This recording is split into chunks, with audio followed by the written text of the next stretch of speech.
The satellite feed flickered across a dozen screens in the Tactical Operations Center at Bagram Airfield, each monitor displaying the same nightmare unfolding in real time.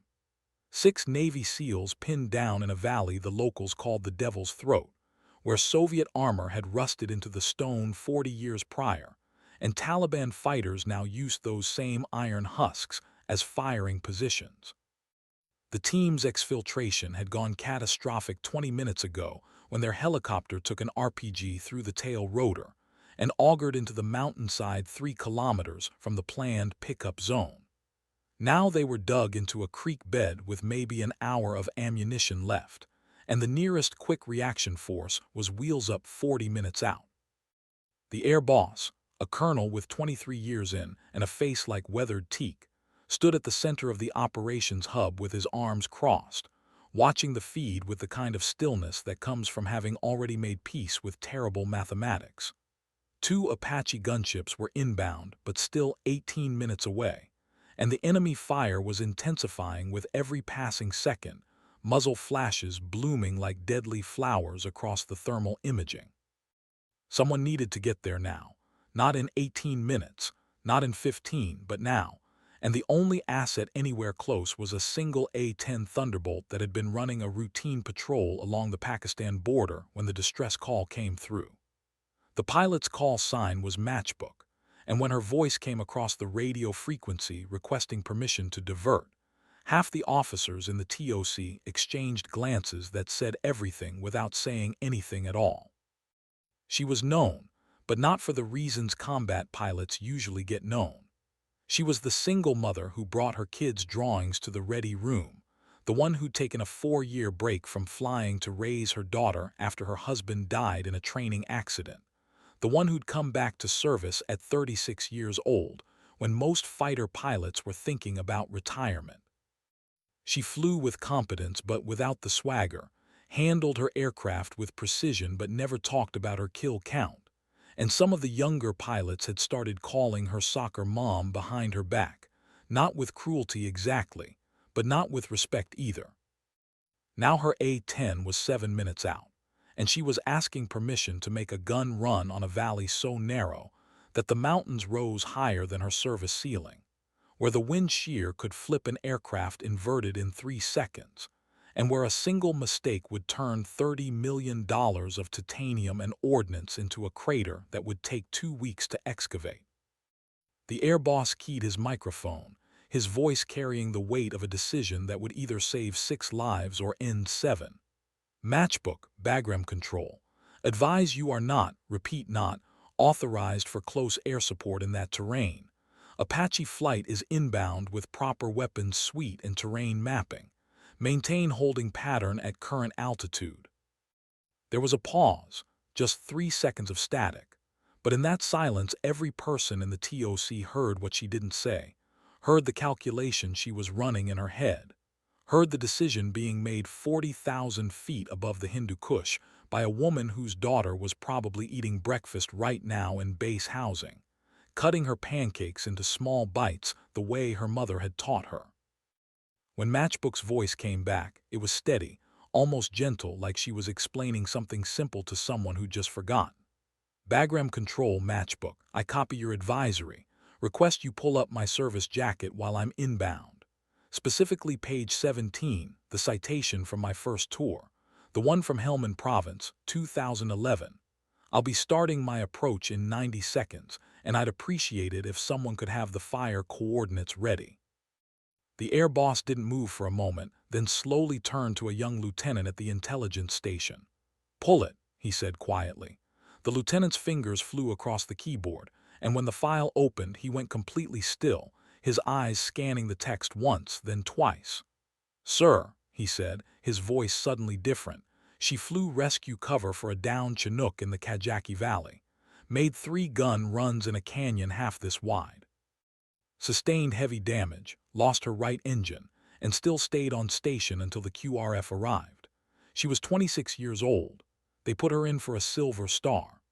The TOC went absolutely silent except for the hum of electronics and the soft crackle of radio traffic. On the satellite feed, 6 green icons representing American lives huddled in a creek bed, while red icons converged from 3 directions.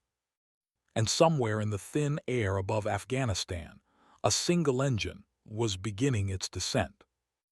Matchbook's voice crackled through the radio net with the practiced calm of someone who'd already decided that fear was a luxury she couldn't afford. Bagram Control, Matchbook inbound, requesting final coordinates and permission to engage hot. The air boss, Colonel Marcus Strand, felt 23 years of command experience colliding with the reality on his screens. The Apache flight was still 14 minutes out, and the thermal imaging showed the SEAL team's defensive perimeter collapsing inward as enemy fighters closed from the ridgelines. He looked at the intelligence officer, a captain named Rhodes who'd pulled up everything they had on Captain Renata Voss, call sign Matchbook, age 41, mother of 1, widow, recipient of a Silver Star with Valor device that nobody in this room had known about until 30 seconds ago. "Give her the coordinates," Strand said, and his voice carried no doubt anymore. Rhodes read off the numbers with mechanical precision, while every set of eyes in the TOC locked onto the satellite feed. The A-10 appeared first as a dark speck against the snow-capped peaks, then resolved into the unmistakable shape that ground troops called the Warthog, that ugly beautiful beast of an aircraft built around a cannon that fired depleted uranium rounds the size of beer bottles. Renata dropped below the ridgeline and disappeared into the valley, and for 5 seconds the only sound in the TOC was breathing and the soft beep of tracking systems. Then her voice came through again, and this time there was something different in it, not fear but focus, the voice of someone who'd found the quiet place where motion and thought became one thing. "Rattler 6, this is Matchbook. I have visual on your position and multiple hostiles in the open. Commencing gun run from north to south, danger close. Keep your heads down, boys, this is going to be loud." The SEAL team leader's response was tight, compressed by adrenaline and the sound of incoming rounds snapping past his position. "Matchbook, Rattler 6, cleared hot. We are taking effective fire from the ridgeline and the vehicle cluster. You are our last good option." Renata didn't respond with words. Instead, the satellite feed showed the A-10 emerge from behind a mountain spur, at an angle that made 2 veteran pilots in the TOC actually gasp out loud. She was flying perpendicular to the valley floor, 1 wing high and 1 wing low, threading between rock faces that were separated by maybe 600 feet at the widest point. And she was doing it at 280 knots, with the kind of precision that only comes from having made peace with geometry and gravity years ago. The nose of the aircraft pointed down at a 40-degree angle, and then the GAU-8 Avenger cannon opened up with a sound that registered on seismic sensors 3 provinces away. The gun's recoil actually slowed the A-10 in midair, and a river of 30mm rounds poured into the Taliban positions with devastating accuracy, each round hitting with the force of a small car, and making the camera feed shake even though it was being transmitted from a satellite 22,000 miles above the planet. The enemy fighters who'd been advancing on the SEAL position scattered like leaves in a hurricane, but there was nowhere to run in the devil's throat, nowhere to hide from an aircraft that could see through smoke and darkness, and had a pilot who'd flown these valleys back when most of the SEALs on the ground were still in high school. Renata pulled up at the last possible second, her wingtips clearing the southern ridge by maybe 30 feet, and climbed back into the thin air while her combat systems recycled. "Rattler 6 Matchbook, how's your situation?" The SEAL team leader's voice came back with something that might have been a laugh or might have been shock. "Matchbook, targets destroyed or scattered. We've got breathing room. That was the most beautiful thing I've ever seen, and I married a swimsuit model." Renata's response was immediate and utterly without showmanship. "Copy that. I'm coming around for another pass. Those vehicles on the eastern ridge are going to reposition, and I want them dead before the Apache arrive to take over. Stay tight." In the TOC, Colonel Strand found himself leaning forward, his earlier reservations completely evaporated. "Get me her squadron commander," he said to Rhodes. "Right now."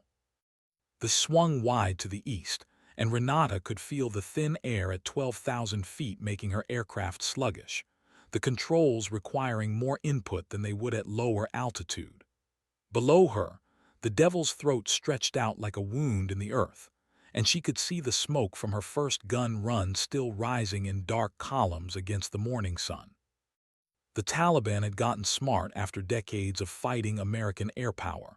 They'd learned to spread out and move fast, but they'd also gotten predictable, and she could see them doing exactly what she'd expected, pulling back from the creek bed and trying to regroup around the technical trucks that were mounted with heavy machine guns on the ridgeline. She checked her ammunition counter, saw she had maybe 8 seconds of gun time left, and made a decision that would have made a safety officer write her up for recklessness if this were a training exercise.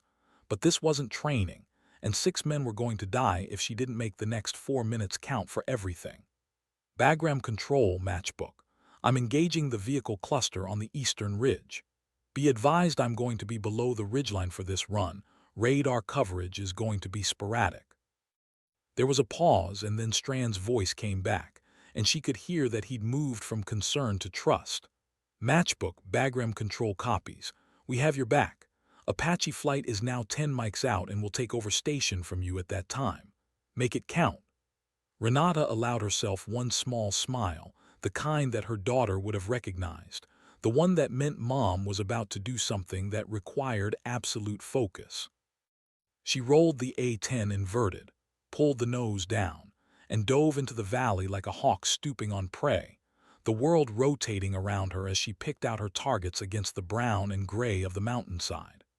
3 technical trucks, maybe 15 fighters visible in the open, and a cluster of what looked like supply crates that might be ammunition or might be nothing, but either way they were about to cease existing. The targeting system painted solutions across her heads-up display, but Renata barely glanced at them, flying instead on instinct and experience, her hands making tiny corrections on the stick while her thumb hovered over the trigger. She'd learned to fly A-10s at Davis-Monthan Air Force Base when she was 23 years old, had deployed to Iraq twice and Afghanistan 3 times, had taken a break to bury her husband and raise her daughter, and then come back because the only thing that hurt more than flying was not flying. Some of the younger pilots thought she was past her prime, thought she was playing it safe because she had a kid to go home to, and maybe they were right in peacetime. But this wasn't peacetime, and the woman who'd made 3 gun runs in Kajaki Valley while her right engine was on fire didn't know how to play it safe when lives were on the line. The GAU-8 opened up again, and the world became sound and fury. 30mm rounds walked across the ridgeline like the footsteps of an angry god, each impact throwing up clouds of pulverized stone and turning machinery into shrapnel. One technical truck exploded in a fireball that reached higher than her altitude, and she flew through the smoke without flinching, trusting her instruments when her eyes couldn't see. The second truck tried to run, the driver panicking and flooring the accelerator, but there's no outrunning a cannon round that travels at 3,000 feet per second, and the vehicle simply came apart in a cloud of metal and fire. Renata pulled up hard, feeling the G-forces press her into her seat, and climbed back above the ridgeline while her breathing stayed absolutely steady. Rattler 6, Matchbook. Eastern Ridge is clear. You've got approximately 8 minutes until the Apache flight arrives to take over your air support. Use that time to tighten your perimeter and prepare for extraction. The SEAL team leader's voice was different now, the skepticism and casual dismissal completely gone, replaced by the respect that warriors give to other warriors who have proven themselves in the only arena that matters. Matchbook Rattler 6. I don't know who you are, but when this is over I'm buying you the most expensive dinner at any restaurant on any base anywhere in the world. You just saved 6 lives. Renata felt something tight in her chest loosen just slightly, the way it always did when she knew she'd done the job right, when the math worked out and everyone got to go home. Rattler 6, I appreciate that, but I've got a better idea. Instead of dinner, you donate to the Air Force Widows and Orphans Fund. My daughter's college account is already covered, but there are other kids out there who need it more. Matchbook out. She climbed back to 15,000 feet and established a holding pattern, circling above the valley like a guardian angel made of titanium and depleted uranium, and watched her fuel gauge while the minutes counted down. In the TOC at Bagram, Colonel Strand stood with his arms crossed and his expression thoughtful while the intelligence officer, Captain Rhodes, scrolled through Renata's service jacket with increasing disbelief. "Sir, her record is immaculate. 3 deployments, 217 combat missions, 0 friendly fire incidents, and she's been passed over for promotion twice because her squadron commanders said she lacked aggressive leadership qualities. The last evaluation said she was too cautious, too concerned with minimizing risk instead of maximizing impact." Strand shook his head slowly, watching the satellite feed where Matchbook continued her orbital pattern with the patience of someone who understood that combat was 90% waiting and 10% controlled violence. "Pull those commanders' names," he said quietly. "I want to have a conversation with them about what aggressive leadership actually looks like when you're 41 years old, a widow, a mother, and flying into a valley that looks like God's own kill box without backup, because 6 men are going to die if you don't. That's not caution. That's courage with a mortgage and a 10-year-old daughter waiting at home." The Apache flight arrived exactly on schedule. 2 AH-64s piloted by warrant officers who'd been flying combat missions since before Renata's daughter was born. They checked in on the radio frequency with calm professionalism, and Renata handed off the situation with the same economy of language that characterized everything she did. "Sabre Flight Matchbook. 6 friendly personnel in the creek bed at the southern end of the valley. Defensive perimeter is solid. Immediate threats have been neutralized. There may be additional hostile personnel in the cave complexes on the western ridge, but they haven't shown themselves since my last gun run. Suggest you maintain high station until the QRF arrives for extraction. Weather is clear. Winds are 8 knots from the northwest, and the valley plays hell with your radar below 10,000 feet. Good hunting." The lead Apache pilot, call sign Sabre 1, came back with a tone that carried its own weight of respect. "Matchbook, Sabre 1 copies all. We've got the ball. Head on home and get yourself some coffee. We'll take it from here." Renata acknowledged and turned northwest toward Bagram, her fuel gauge showing enough for a comfortable landing with reserves to spare, and for the first time in 30 minutes she allowed herself to think about the fact that her hands were trembling slightly from the adrenaline dump. She'd made 2 gun runs in a valley that was barely wide enough for her wingspan, had put ordnance danger close to American forces, and had done it all while knowing that a single mistake would leave her daughter without either parent. The weight of that settled over her like a familiar coat, and she found herself thinking about the drawings Emma had made for her, crayon pictures of airplanes and hearts and stick figures that said Mom in careful block letters. Those drawings were pinned up in her locker at the squadron, and they were the first thing she looked at every morning before walking to the flight line. Some of the younger pilots thought it was maudlin, this public display of motherhood in a world that ran on aggression and confidence, but Renata had stopped caring about their opinions right around the time she'd buried her husband. She checked in with Bagram Tower at 50 miles out and received landing clearance without any of the usual bureaucratic back and forth, which told her that word had already spread about what had happened in the Devil's Throat. The rumor mill in a combat aviation unit ran faster than the aircraft, and she knew that by the time she landed, every pilot on base would know that Matchbook had pulled off something either brilliant or insane depending on who you asked. She brought the A-10 in on final approach with the sun rising behind her, the ugly beautiful aircraft settling onto the runway with the grace of a flying dump truck that somehow knew how to dance. As she taxied toward the ramp, she could see her crew chief, a technical sergeant named Morrison who'd been maintaining A-10s since before Renata joined the Air Force, standing beside the hardstand with his arms crossed and a grin on his weathered face. She shut down the engines and went through her post-flight checklist with the same methodical care she applied to everything, making notes about a minor hydraulic pressure fluctuation and some turbulence-induced vibration that Morrison would want to know about.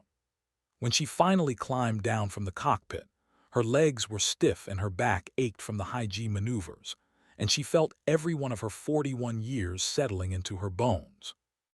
Morrison approached with his maintenance tablet but stopped a few feet away, his expression somewhere between pride and exasperation. "Ma'am, I just got a call from the air boss's office. He wants to see you immediately, and he specifically said immediately, which in my experience means either you're getting a medal or an Article 15, and given what I heard on the radio, I'm betting on the medal." Renata pulled off her helmet and ran her fingers through sweat-dampened hair that was starting to show threads of gray at the temples. "I was just doing my job, Morrison. 6 men needed close air support, and I was the closest asset. The math was simple." Morrison shook his head with the exasperation of someone who'd seen too many pilots try to downplay their own heroics. "Ma'am, with all due respect, flying into the devil's throat at low altitude with minimal backup is not simple math. That's calculus written in fire and titanium, and you just aced the final exam. The entire ground crew is talking about it. Hell, the entire base is talking about it. That SEAL team is already telling people they got saved by a guardian angel in an A-10, and when I told them your call sign was Matchbook, you know what they said?" Renata shouldered her flight bag and started walking toward the operations building, her boots scuffing against the tarmac. "I'm almost afraid to ask." Morrison fell into step beside her, his grin widening. "They said it fits, because you just lit up their whole world and burned down every Taliban fighter stupid enough to stick around. They're calling you the soccer mom savior on their team net, and before you get offended, they mean it as the highest possible compliment. Those boys are alive because you flew like you had nothing to lose and everything to prove."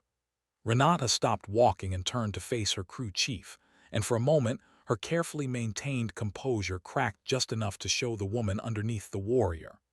"I do have something to lose, Morrison. I have everything to lose.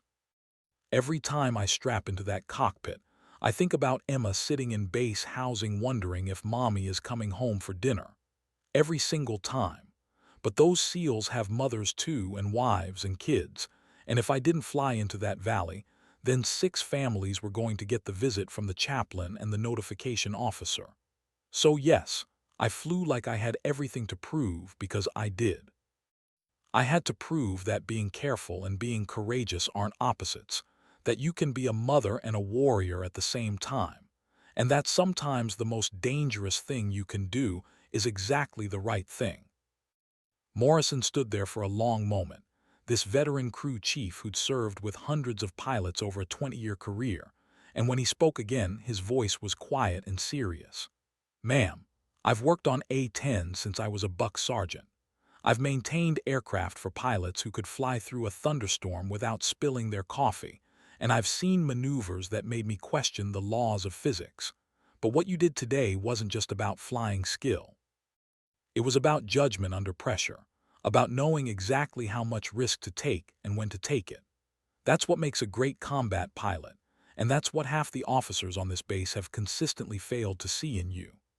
Renata felt the weight of those words settling over her like recognition long overdue, but she didn't have time to process it because her radio crackled and Colonel Strand's voice came through requesting her presence in his office in 10 minutes.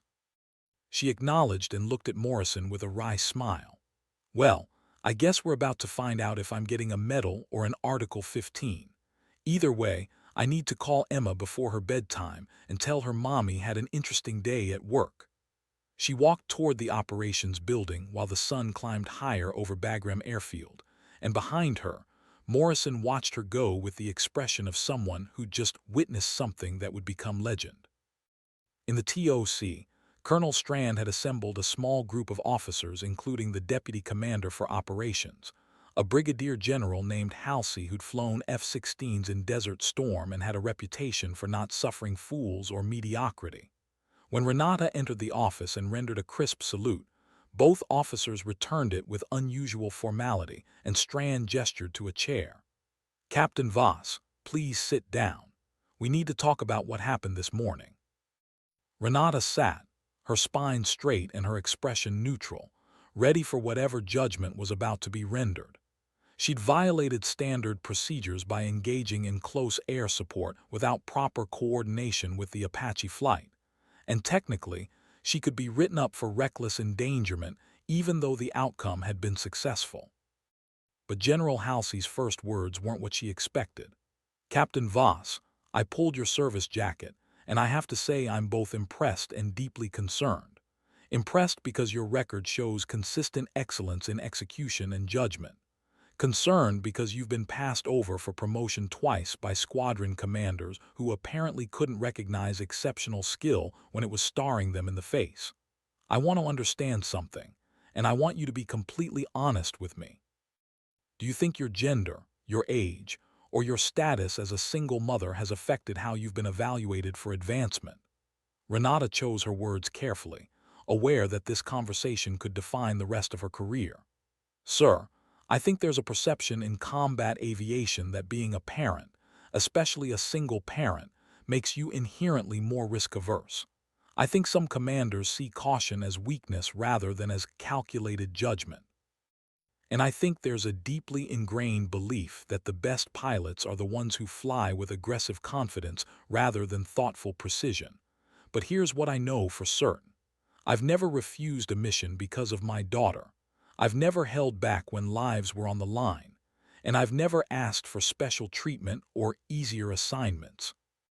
What I have done is fly 317 combat missions, bring my aircraft home safely every single time, and complete every objective without causing collateral damage or friendly fire incidents. If that's not aggressive leadership, then I don't know what is." General Halsey leaned back in his chair and exchanged a long look with Colonel Strand, and when he spoke again, there was something like anger in his voice, but it wasn't directed at Renata. "Captain, what you did this morning in the Devil's Throat is going to be studied at every close air support school in the Air Force. The SEAL team you saved has already filed a formal commendation citing your actions as directly responsible for their survival. And yet, if I look at your evaluation history, I see phrases like lacks aggressive mindset and demonstrates excessive caution in tactical planning." He picked up a folder from Strand's desk and flipped through it with barely contained frustration. "Let me read you something from your last evaluation, written by a major who's currently sitting behind a desk at CENTCOM pushing paperwork." He wrote, "Captain Voss demonstrates adequate technical proficiency, but lacks the killer instinct necessary for advancement to senior leadership positions. Her risk-averse decision-making, while safe, does not inspire confidence in her ability to lead in high-intensity combat scenarios." End quote. "Captain Voss, would you say that flying into a valley called the Devil's Throat, making gun runs at an altitude where your wingtips were clearing rock faces by less than 50 feet, and engaging targets danger close to American forces, while being the only air asset available demonstrates a lack of killer instinct?" Renata felt something hot and complicated rising in her chest, years of swallowed frustration and quiet determination, suddenly validated by an officer who actually understood what leadership looked like when it wore the face of a 41-year-old mother. "No, sir, I would not say that. But I also understand that leadership takes different forms. Some pilots lead by being the loudest voice in the briefing room. Others lead by example, by consistency, by being the person everyone knows will show up when things get impossible. I've always tried to be the second kind." General Halsey closed the folder and fixed her with a stare that had probably reduced junior officers to stammering wrecks. "Captain, here's what's going to happen. First, I'm personally writing a letter of commendation for your actions today, and I'm recommending you for the Distinguished Flying Cross. Second, Colonel Strand is going to be submitting paperwork to promote you to major, and I'm going to personally ensure it gets approved at the Pentagon level. Third, you're going to be assigned as the senior air-to-ground instructor at the weapons school for a 2-year rotation stateside, which means your daughter gets stability, and you get to teach the next generation of close air support pilots how to actually do their jobs." Renata sat perfectly still, trying to process words that felt like they belonged in someone else's story, not hers. The weapons school assignment was prestigious, competitive, and exactly the kind of career progression that she'd stopped hopping for years ago. "Sir, I don't know what to say. I just did what needed to be done." Halsey's expression softened slightly, and when he spoke again his voice carried the weight of someone who'd flown combat missions himself and understood the cost. "Captain, the best warriors never know how exceptional they are because they're too busy doing the work to step back and look at their own legacy. But everyone else can see it clearly.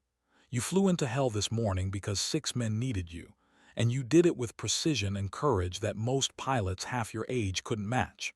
That's not luck, and it's not just skill. That's character, and character is what the Air Force needs in its leaders. You've earned this advancement, and you've earned the respect that should have been given to you years ago."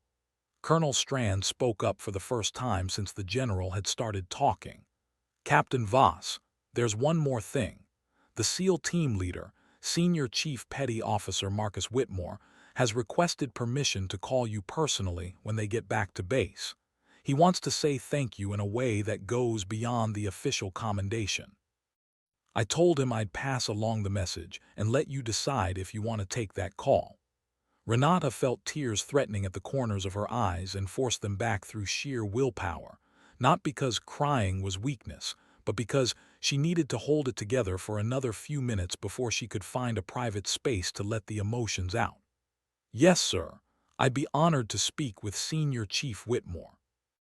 Those men trusted me with their lives today, and knowing they made it home safe is worth more than any medal." The meeting concluded with formal salutes and congratulations, and when Renata walked out of the operations building into the bright Afghan morning, she felt like she was moving through a different world than the one she'd entered 40 minutes ago. Her phone had 17 messages, most from fellow pilots and a few from officers she barely knew, all offering congratulations and respect that felt both overwhelming and long overdue. She found a quiet spot behind the maintenance hangar, sat down on a concrete barrier, and finally let herself feel everything she'd been holding back. The fear that had hummed beneath her calm during those gun runs, the weight of knowing Emma was growing up with only one parent, the years of quiet frustration at being overlooked and underestimated. And now, finally, the validation that her way of doing things, her careful, courageous approach to combat flying, had value and meaning. She pulled out her phone and called home, and when Emma answered with her bright 10-year-old voice asking if Mommy had a good day at work, Renata had to take a breath before answering. "Yeah, baby, I had a really good day. Mommy helped some people who needed help and everything worked out okay. How was school?" Emma launched into a detailed account of a science project about the solar system, and Renata listened with complete attention, letting her daughter's voice ground her in what mattered most. When the call ended with "I love you, Mommy, and I love you too, sweetheart," she sat for a moment in the Afghan sun and thought about what General Halsey had said regarding legacy. She'd never flown for glory or recognition, had never sought the spotlight or the prestigious assignments, but maybe legacy wasn't something you built intentionally. Maybe it was something that emerged from consistently doing the right thing even when nobody was watching, from choosing courage over caution when lives hung in the balance, from being the kind of pilot who flew into the devil's throat because 6 men needed a guardian angel, and she happened to be closest. Her radio crackled with a new frequency request, and when she switched over she heard Senior Chief Whitmore's voice, rough with emotion and exhaustion. "Matchbook, this is Rattler 6. I'm not good with words, but my team wanted you to know something. We've worked with close air support from every branch and every platform out there. Fighters, bombers, helicopters, drones, you name it. But what you did today, flying into that valley with nothing but your skill and your courage, that was something different. That was someone who understood that we were human beings down there, not just green icons on a screen. You flew like our lives mattered more than your safety record, and that kind of flying comes from character, not training. So thank you, not just from me but from 6 families who are going to get their husbands and fathers and sons back, because you were willing to take a risk that most pilots would have refused. We owe you a debt we can never repay." Renata keyed her microphone, and when she spoke her voice was steady even though her hands were shaking. Rattler 6, you don't owe me anything. You were doing your job in that valley and I was doing mine. The only debt any of us owe is to each other, to show up when it matters and trust that everyone else will do the same. I'm just glad I could be there when you needed me. Get home safe, and give your families extra hugs from a mom who understands how precious those hugs are. There was a long pause, and when Whitmore came back his voice was thick. Roger that matchbook. And for what it's worth, anybody who ever called you soccer mom like it was an insult is an idiot. You're not a soccer mom. You're a guardian angel who happens to fly an A-10, and there's not a warrior on this base who wouldn't want you on their wing. Rattler 6 out. The nickname spread through Bagram Airfield with the speed that only military rumors achieve, but it wasn't mocking anymore. Within 24 hours, every pilot in the combat aviation units knew the story of how Matchbook, the quiet widow with a 10-year-old daughter, had flown into the Devil's Throat and saved 6 SEALs while her aircraft sustained damage that would have sent younger pilots running for altitude. The story grew in the telling, acquiring details both true and embellished, but at its core remained the essential truth that courage and competence didn't require swagger or youth or conformity to some outdated model of what a warrior should look like. Renata's squadron commander, a lieutenant colonel named Briggs who'd always treated her with professional courtesy, but never particularly distinguished her from the other pilots, called her into his office 3 days after the mission. He looked uncomfortable in a way that suggested he'd been having conversations with senior officers who'd asked pointed questions about her evaluation history. Captain Voss, I want to start by saying that your actions in the Devil's Throat were exemplary and reflect the highest standards of our service. I've recommended you for the Distinguished Flying Cross, and I've also been asked to explain why your previous evaluations didn't reflect the level of skill and judgment you demonstrated during that mission. I want you to know that I take full responsibility for not recognizing your capabilities sooner. You're an exceptional pilot, and I should have seen that more clearly. Renata sat across from him with her hands folded in her lap, and when she spoke there was no anger in her voice, just a quiet statement of fact. Sir, I think you saw what you expected to see. A pilot who came back from a 4-year break, who had a child to worry about, who didn't fit the standard profile of an aggressive combat aviator. And I think you made the common mistake of confusing measured decision-making with weakness. But measured decision-making is what keeps pilots alive and missions successful. Briggs had the grace to look genuinely chastened. You're right, and I apologize. I let my assumptions cloud my judgment, and you deserved better. For what it's worth, I'm going to make sure every pilot in this squadron understands that there are multiple paths to excellence in combat aviation. The loudest voice in the room isn't always the most competent, and sometimes the quietest professional is exactly the person you want in the cockpit when everything goes to hell. The conversation ended with mutual respect, if not quite friendship, and Renata walked back to the squadron ready room feeling like some fundamental shift had occurred in how she was perceived. That evening, when she entered the ready room for the mission briefing, the conversation stopped and then resumed, but with a different quality, pilots making space for her input and asking her opinion on tactical scenarios in a way they never had before. The younger pilots who'd called her soccer mom now called her by her proper call sign, and when she spoke during the briefing about proper clearance procedures for close air support, everyone listened with the attention usually reserved for squadron commanders and senior instructors. After the briefing, a young captain named Tors who flew F-16s approached her with the awkward earnestness of someone trying to say something meaningful. Ma'am, I just wanted to apologize. I'm one of the pilots who made jokes about you being past your prime and playing it safe. I was wrong, and I'm sorry. What you did in the Devil's Throat is the kind of flying I hope I'm capable of if I ever face a situation like that. You're not playing it safe, you're playing it smart, and there's a huge difference. Renata smiled and put a hand on his shoulder. Captain Tors, we all make assumptions based on incomplete information. The important thing is being willing to update those assumptions when new evidence presents itself. You're a good pilot with solid instincts.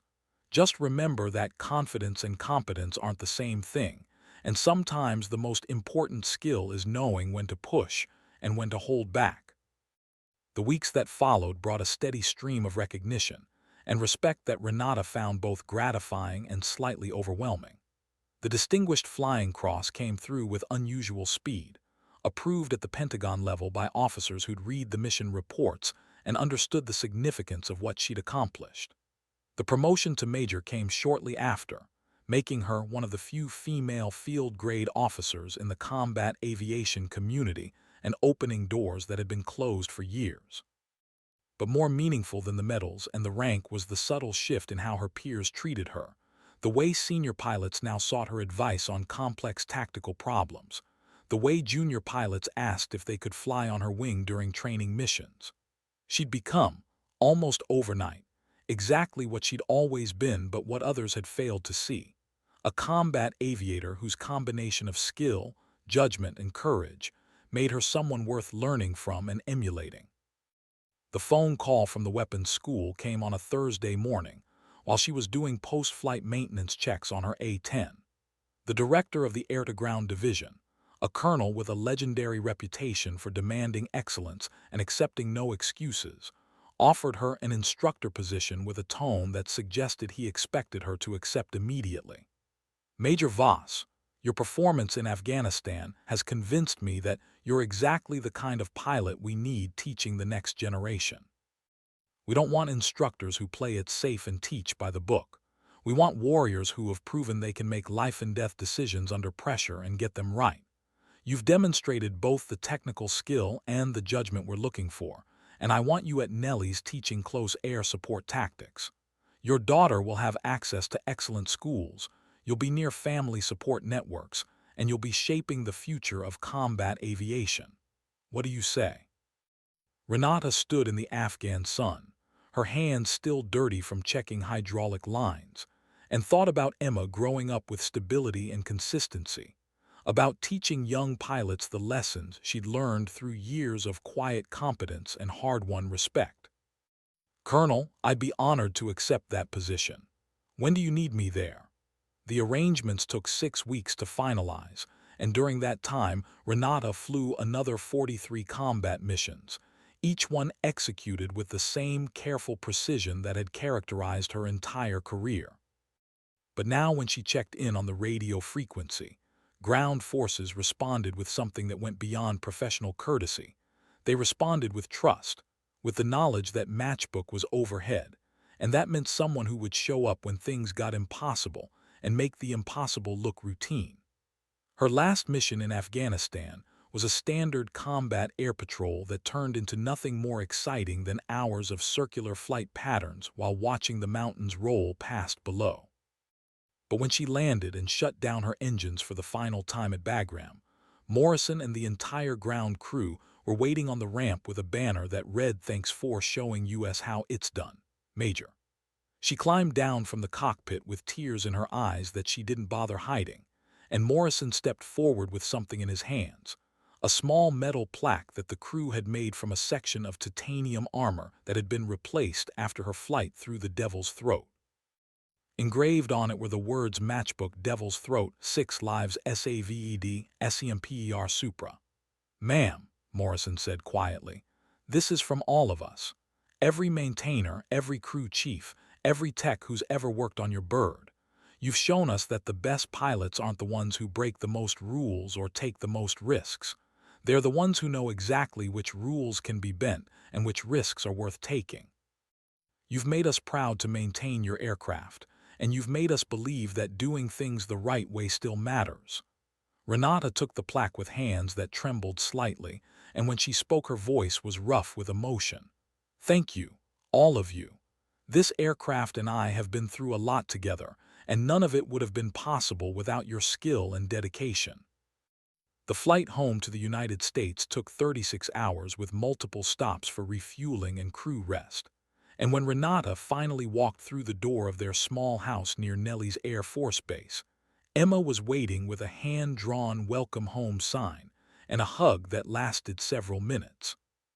That night, after Emma was asleep, Renata sat in her small home office and looked at the plaque Morrison had given her, at the medal citations that would arrive in a few weeks, at the promotion orders that made her Major Renata Voss instead of captain. But more than any of that, she thought about the 6 SEALs who'd gone home to their families, about the young pilots she'd soon be teaching, about the legacy that had emerged not from seeking glory but from consistently choosing to do the right thing even when it was hard.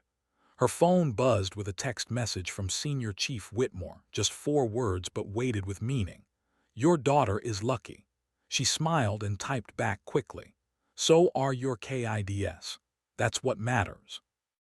In the years that followed, Major Renata Voss became one of the most respected instructors at the weapons school, known for her exacting standards and her ability to teach tactical judgment rather than just tactical procedures. Her students learned to fly with precision and courage, to understand that being a warrior didn't require conforming to outdated stereotypes, and to respect the quiet professionals who showed up every day and did exceptional work without needing recognition. Some of those students would go on to save lives in future conflicts, flying with the lessons she'd taught them about when to push forward and when to pull back, about how courage and caution could coexist in the same decision, about how being a parent and being a warrior weren't contradictions but complementary identities that made you better at both.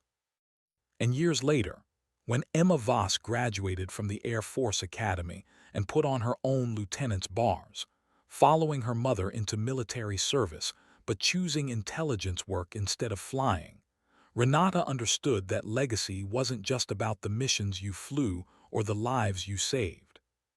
It was about showing the next generation that there were multiple ways to serve with honor, that strength came in many forms, and that sometimes the most important battles were the ones you fought simply by refusing to accept other people's limitations on who you could be and what you could accomplish. On the day of Emma's commissioning ceremony, Renata wore her dress blues with the Distinguished Flying Cross and the ribbons that told the story of 360 combat missions flown over 14 years of service.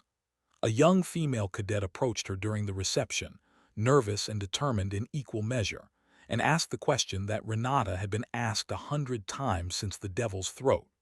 "Ma'am, how did you handle being underestimated for so long? How did you keep going when people didn't see your value?" Renata smiled, and in that smile was the wisdom of someone who'd learned the hardest lessons and emerged stronger for it. "Lieutenant, I stopped trying to make people see my value and started focusing on being valuable. I showed up every day, did my job with excellence, took care of my family, and trusted that eventually the right people would notice. And here's the thing nobody tells you about being underestimated: it gives you freedom. Freedom from expectations, freedom from pressure to perform in ways that don't feel authentic to you, freedom to build your own path instead of following someone else's. So don't resent being underestimated. Use it as an opportunity to prove that your way of doing things works, and then teach others so they don't have to fight the same battles you did." The young lieutenant nodded slowly, absorbing words that would stay with her through a career that would include its own challenges and its own triumphs. And as Renata watched her daughter accept her commission and begin her own journey of service, she felt a sense of completion that had nothing to do with medals or rank, and everything to do with knowing she'd made a difference in ways both large and small, dramatic and quiet, visible and invisible. The story of Matchbook and the Devil's Throat eventually became part of Air Force lore, told in briefing rooms and taught in classroom discussions about tactical decision-making under pressure. But for Renata, the real story was simpler and more personal than any legend could capture. It was about a woman who loved flying and loved her daughter, who refused to choose between being a mother and being a warrior, who proved that measured judgment and fierce courage could coexist in the same person, and who showed up when it mattered most because that's what warriors do regardless of what they look like or how old they are, or whether they fit someone's narrow definition of what a combat pilot should be. Years later, when she finally retired after 26 years of service, the ceremony included speeches from general officers and former students, from SEALs she'd saved and pilots she'd taught, all of them trying to put into words what it meant to serve alongside someone who'd changed their understanding of leadership and excellence. But the moment that mattered most came at the end, when Emma stepped forward in her captain's uniform and intelligence officer's insignia, and said simply, "My mother taught me that the most courageous thing you can do is be exactly who you are, even when the world expects you to be something different.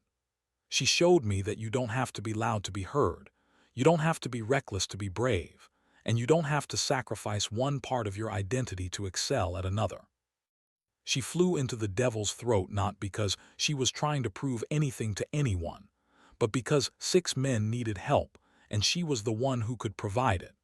That's not just courage, that's character, and character is what defines a legacy that lasts long after the medals and the missions fade from memory. Renata stood there in her dress blues for the last time, surrounded by the people whose lives she'd touched and the legacy she'd built, and thought about a morning in Afghanistan when she dropped into a valley called the Devil's Throat with nothing but skill, judgment, and the quiet confidence that comes from knowing who you are and what you're capable of. The SEALs had held their breath, but she'd never doubted the outcome because she'd learned long ago that the most dangerous thing in combat aviation wasn't the enemy or the terrain or the aircraft limitations. It was self-doubt, and self-doubt was a luxury she'd never been able to afford. She'd flown then the way she'd flown her entire career, with precision and courage and the unshakable belief that doing the right thing at the right time was all the validation any warrior ever needed.